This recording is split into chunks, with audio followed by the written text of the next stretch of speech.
Hello friend, मी ज्योती किचनमध्ये आपणा सर्वांचं स्वागत आहे। आज आपण टंप अशा फुगणाऱ्या फुग्यासारख्या पुऱ्या बनवणार आहे। त्यासाठी लागणारे साहित्य पाहू। मी 2 वाट्या गव्हाचे पीठ घेतले आहे।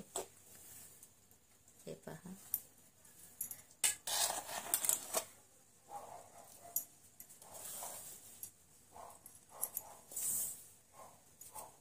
हे 2 वाट्या गव्हाचे पीठ घेतले आहे। यात आता आपल्याला 1 चमचा रवा मिक्स करायचा आहे। रवा यासाठी मिक्स करायचे की जेणेकरून आपल्या पुऱ्या फुगल्या की हाय तशा त्याचा कुरकुरीतपणा व्यवस्थित राहावा, यासाठी हा 1 चमचा मी रवा त्यात मिक्स करते। आणि थोड्याशा बाइंडिंगसाठी त्याला आपण मैदा मिक्स करून घेऊ। मैदा हा 1 चमचाच घालायचा आहे, जास्त घालायचा नाही आपल्याला, नाहीतर 1 वाटी रवा आणि 1 वाटी मैदा आणि 1 वाटी आटा सुद्धा, गव्हाचं पीठ सुद्धा तुम्ही घेऊ शकता। आणि ह्यात चवीनुसार मीठ घाला आणि 1 चमचा तेल। तेल आपल्याला कोमटच घ्यायचं आहे, गरम करून घ्यायचं नाही तेल। आणि मळतानाच तेलाचा वापर करायचा जेणेकरून आपल्या पुऱ्या खुसखुशीत बनतील। आता हे पीठ आपल्याला व्यवस्थित असे मिक्स करून घ्यायचे आहे। तेल हे सगळं पिठाला व्यवस्थित लागलं गेलं पाहिजे। आणि पुरीचं पीठ हे आपल्याला घट्टच मळायचं आहे, पातळ मळायचं नाही।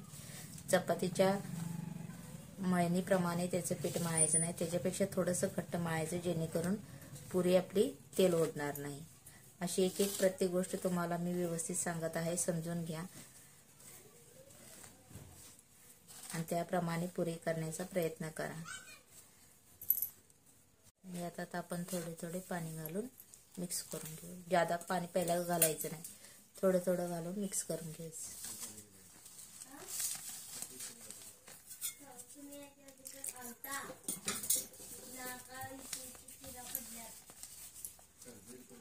अशा प्रकारे आपलं पीठ मळून झालं आहे। पीठ पहा किती घट्ट प्रकारे मी मळलं आहे। असंच घट्ट पीठ मळायचं जेणेकरून पीठ आपलं तेल ओढणार नाही आणि पुऱ्या व्यवस्थित मऊ आणि कुसकुशीत बनतात। आता हे पीठ आपल्याला 15 ते 20 मिनिटं असंच मुरत ठेवायचं आहे। पीठ मुरले की मग आपण पुऱ्या बनवून घेऊ। अशा प्रकारे आपल्याला पीठ भिजवून घ्यायचं आहे। आता ह्याचे आपण गोळे बनवून घेऊ आणि पुऱ्या लाटून घेऊ। या साईजचे आपल्याला गोळे बनवायचे।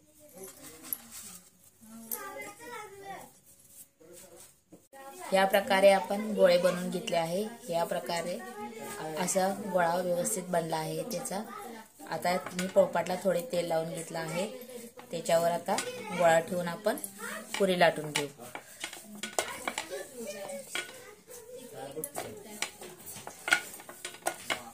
आपल्याला पुरी जास्त जाडही बनवायची नाही आणि जास्त पातळही बनवायची नाही, मध्यम साईजची आपल्याला पुरी बनवायची जेणेकरून आपली पुरी व्यवस्थित फुगली पाहिजे।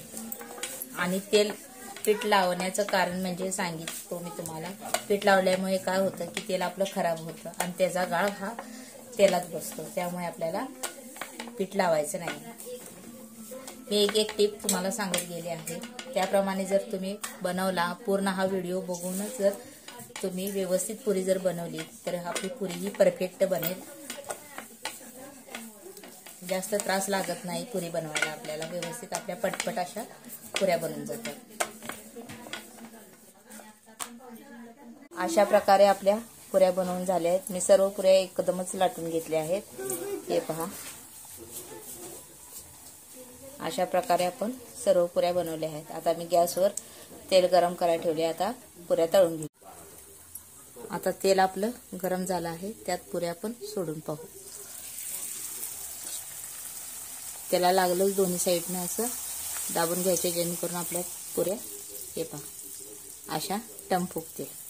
आणि गॅस आपला हा हाय फ्लेमवरच याला भाजून घ्यायचा आहे आणि पुऱ्या पटपट भाजून घ्यायच्या। हे पहा कशा प्रकारे आपल्या पुऱ्या काटोकाट सर्व बाजूने अशा व्यवस्थित फुलल्या आहेत। आपल्याला अशा प्रकारे सर्व पुऱ्या व्यवस्थित अशा भाजून घ्यायच्या आहेत। आणि ही पुरी आपली 4 ते 5 तास अशीच्या अशी राहू शकते।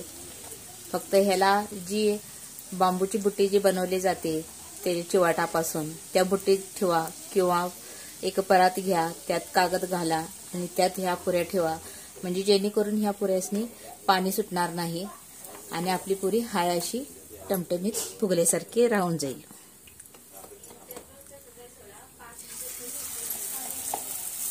हे पहा, सर्व पुऱ्या आपल्या अशा प्रकारे बनल्या आहेत.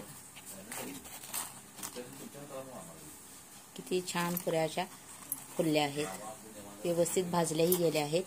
असं परातीवर आपण कागद घालून पुरी ठेवू शकता, जेणेकरून ते पाणी सोडणार नाही.